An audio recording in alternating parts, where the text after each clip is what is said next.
Meus queridos familiares e amigos, eu vou replicar aqui uma palestra que eu proferi hoje durante a nossa reunião da Academia Ipuense de Letras, hoje sábado, dia 13.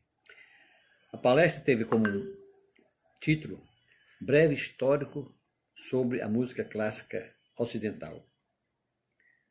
Vocês irão perguntar por que ocidental? Porque a música clássica oriental ela é muito desconhecida, somente isso. Mas antes de discorrer sobre as fases da música, eu queria falar brevemente sobre 3 pontos. Por que música clássica?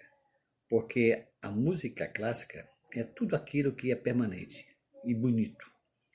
Vocês com certeza já ouviram alguém comentar: aquele samba é um clássico da música brasileira. Ou aquela canção é um clássico da música italiana, francesa. Aquele filme é um clássico dos anos 50. Então, tudo que é permanente, tudo que é belo, que marcou, é clássico. Tá? A origem da música. Outro ponto. A música era tão antiga quanto a própria civilização. Consta que o homem primitivo, para sair dos maus espíritos, ele pulava, batia com os pés, com as mãos, depois batia com as pedras. Então isso já era um sintoma não de uma música de dança, mas um estilo inicial que foi se desenvolvendo através das civilizações da Mesopotâmia, civilização egípcia, quando já ocorreu naquela época a harpa, a flauta, depois passou pela civilização grega, romana, até chegar na época pós-Cristo, que é a época medieval. E vou falar mais na frente, tá? Agora, o outro ponto que eu queria explicar para vocês é sobre o conceito de música. O que é música? Qual é o conceito de música? A música ela tem 2 conceitos. Ela tem um conceito subjetivo e tem o conceito material. O conceito subjetivo é o conceito que cada um de nós temos sobre a música. Algumas pessoas com um conhecimento musicista, com certeza eles vão ter um conceito mais técnico sobre a música. Outros, conceito mais sentimental. Então, cada um de nós temos um conceito sobre música. Eu vou ler aqui o conceito de algumas celebridades sobre a música. Rousseau, Jean-Jacques Rousseau disse: a música é a arte de combinar os sons de uma maneira agradável aos ouvidos. Victor Hugo, a música expressa que as palavras não conseguem. Friedrich Nietzsche, se no mundo não houvesse música, esse mundo seria um exílio. Beethoven, milhares de pessoas cultivam a música, poucas, porém, têm acesso à revelação dessa grande arte. Pitágoras, se no mundo não tivesse música, a alma adoeceria. Dom Évariste Arnes, dentro de um conceito mais religioso, ele disse: a música que eleva a palavra e o sentimento até a sua última expressão humana, interpreta o nosso coração e nos une a Deus de toda beleza e bondade. Arthur da Távola, música é vida interior, e quem tem vida interior jamais padecerá de solidão. Por fim, eu vou conceituar o que disse um escritor gaúcho, Germano de Novaes, ex-padre. Ele disse: quando escuto música, para mim a mais espiritual das artes, procuro entender a linguagem dos sons, dos acordes e das melodias. Deixo impregnar-me pelas ondas de harmonia e sonoridade. Às vezes, imagino estar tomando um banho espiritual de incríveis combinações de músicas geniais. Deixo então a música penetrar na minha pele e na minha alma, como se fosse uma chuva abundante de sons que me harmonizam o corpo, a mente e o espírito. Muito bonito esse conceito. Mas aí tem o conceito material da música. O conceito material, ele está formado num tripé, composto pela melodia, pela harmonia e pelo ritmo, sendo que a melodia, segundo consta, é a mais importante, porque a melodia são as notas sequenciais de uma música.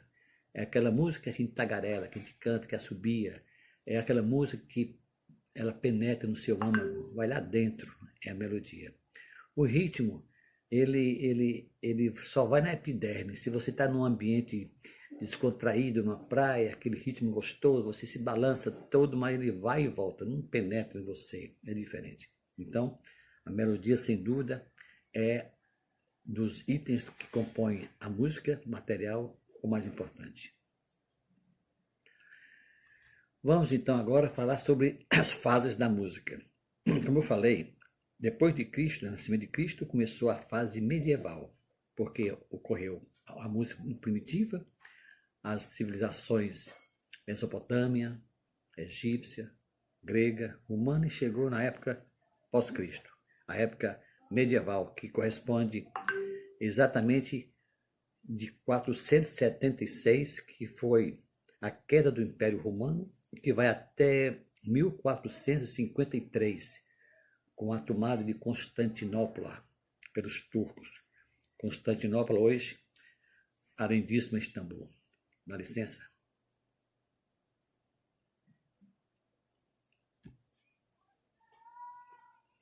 Nessa fase medieval, o cristianismo teve uma influência fortíssima nessa fase. Muitos monges, muitos padres, músicos, mas ocorreram duas correntes fortíssimas. Uma, o estilo ambrosiano, que foi um estilo criado pelo bispo de Milão, Frei Ambrósio. Esse bispo, inclusive, foi quem teve uma forte influência na conversão de Santo Agostinho. Santo Agostinho veio da Argélia para Roma, e de Roma ele foi nomeado a um cargo em Milão. E lá, ouvindo as pregações desse bispo, ele apaixonou-se e passou, com auxílio das rezas da sua Santa Mãe, Santa Mônica, passou a ser o Santo Agostinho, doutor da igreja. Mas depois esse estilo ambrosiano, surgiu um outro mais forte ainda, não em Milão, mas em Roma, que foi o estilo gregoriano, um estilo criado pelo Papa Gregório I. Esse estilo foi mais forte, ofuscou o primeiro, que foi o ambrosiano, e passou a ser praticamente a música oficial da igreja, cantada na igreja. Até hoje você escuta em alguns mosteiros canto gregoriano. Eu gosto muito. Depois da fase medieval, surgiu a fase renascentista. Essa fase foi uma fase revolucionária. Ela marcou um contraponto a toda a história passada medieval, tanto nas artes, na escrita, na religião. Aí você vai ver que teve Lutero na religião, revolucionando a religião através da Reforma Protestante, Michelangelo, Leonardo da Vinci, Shakespeare, outros grandes filósofos, como também o Erasmo de Roterdã, Tomás More, da Inglaterra. Então, todos esses grandes filósofos, eles revolucionaram essa época renascentista, que teve como um palco, como um celeiro a Itália, principalmente Florença. Na parte musical se destacaram Josquin des Prez, Orlando Lassos, o Monteverdi, e o mais influente deles foi o Palestrina, é o nome mais familiar dessa fase renascentista. Depois da fase renascentista, tivemos a fase barroca, que foi de 1600 a 1750.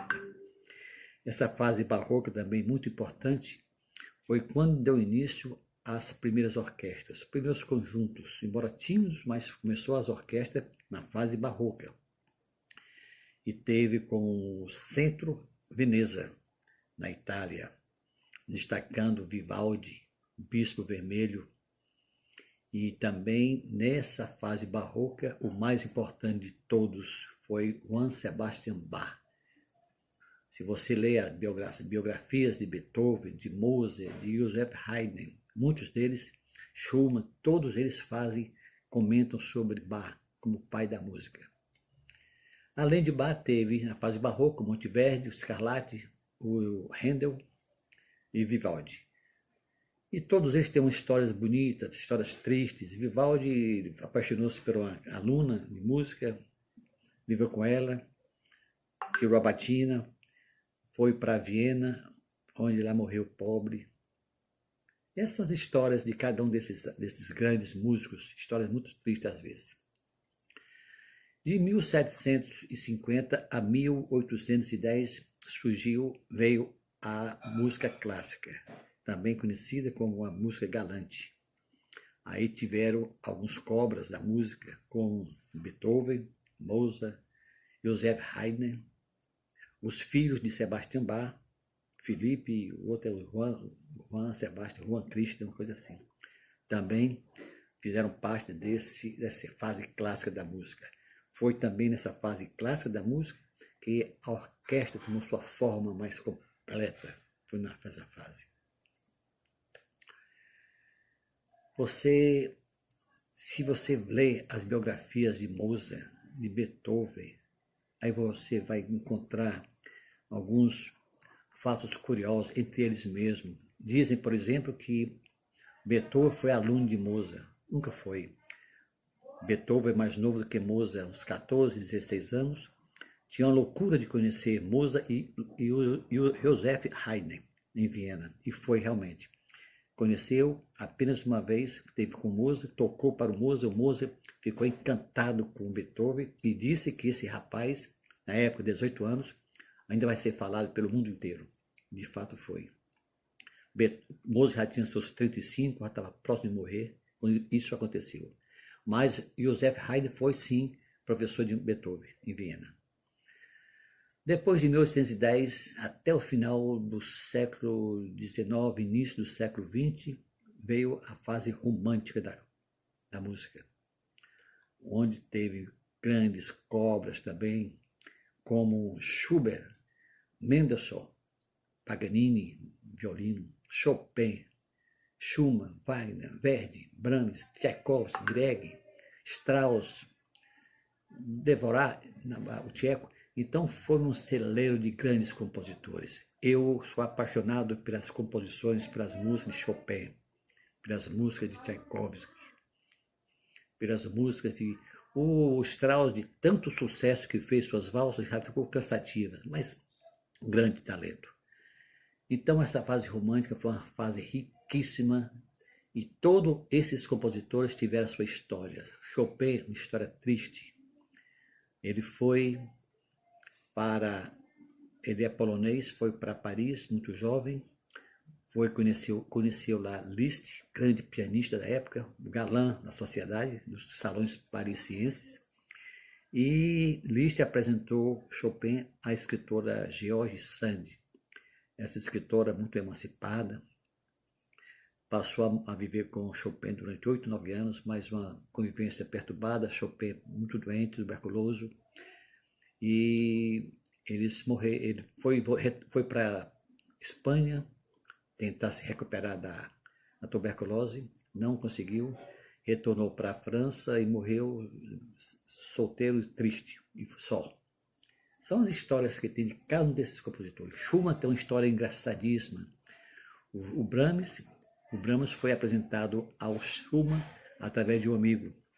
Foi até a Alemanha, chegando lá passou a morar com o Schumann, o Brahms mais novo, Schumann já casado com a Clara Schumann. Clara é um grande pianista e grande compositora, a esposa de Schumann, e o Brahms se apaixonou por danada. O que aconteceu? Ela nunca cedeu ao Schumann, muito embora tenha tido algumas vontades Depois da morte de Schumann, inclusive, ela nunca deixou de lembrar as músicas do marido de Schumann. Passou a andar pela Europa divulgando a música do seu ex-marido. Tchaikovsky foi uma vida conturbada, ele homossexual e tinha problemas, a sociedade não aceitava. Tentou casar, passou 2 meses casado, não teve condições, e ele era apaixonado pelo seu sobrinho, morreu também jovem, mas deixou muitas músicas lindíssimas.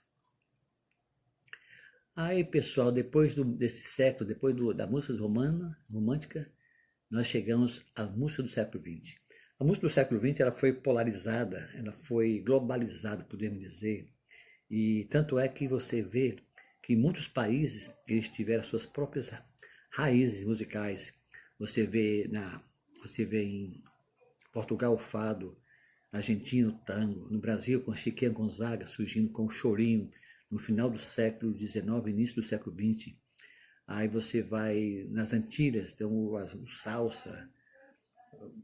No México teve os boleros com os metais. Estados Unidos com jazz e blues, só que o jazz foi mais evidenciado. Então, pronto, essa é a história da música, e daí para aí a música ela industrializou-se, e eu não sei se hoje é tão bela como foi no passado. O certo é que é gostoso ouvir música clássica. Não temos que ter medo de música clássica, e nem temos que conhecer a música clássica. Tem que conhecer a música clássica são os músicos e o próprio maestro. Nós apenas temos que ouvi-la. Vale a pena. Aconselho, ouvir os noturnos de Chopin, ouvir Tchaikovsky, ouvir Beethoven. Um abraço a todos.